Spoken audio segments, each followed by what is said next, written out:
To other news tonight, an Orchard Park man now admits that he drove off after striking a pregnant woman in South Buffalo. The unborn child was saved. Her mother continues to struggle from a traumatic brain injury.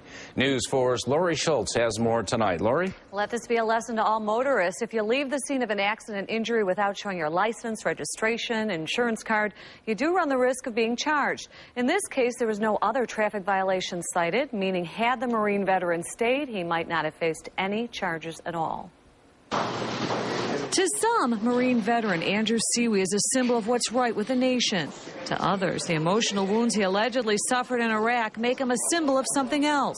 His attorney told me he suffers from post-traumatic stress disorder and claims that played a factor in the actions he took a year ago that left a pregnant woman fighting for her life. When people started to converge around him, he panicked, and he got in his car and his truck and drove off. And there's no excusing that. I mean, he owned up to it. On the day jury selection was scheduled to begin, Seawy pled guilty to felony leaving the scene of a serious injury.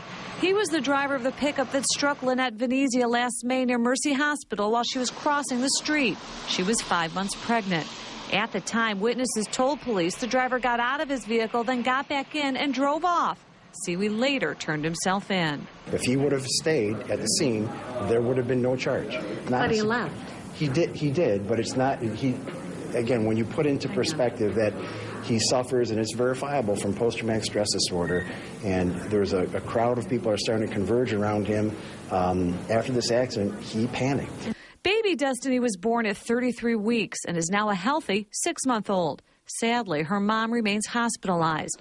Lynette's husband told me she's still largely bedridden. She's got to learn all her motor skills all over again.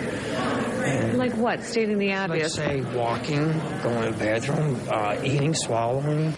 Seawy is a disabled veteran. His attorney says he was honorably discharged in 2007 after serving in Iraq. He's very remorseful. Logic would say to stay. Unfortunately, sometimes your emotions get the better of you, and his actions were based on his emotions, not based on logic. Other than leaving the scene, police never cited the driver for any other traffic violation like speed or talking on the cell phone. Investigators ruled that this was simply a tragic accident. Seawy is scheduled to be sentenced June 6th. He faces a sentence range of probation up to 4 years behind bars. Live, Lori Schultz, News 4.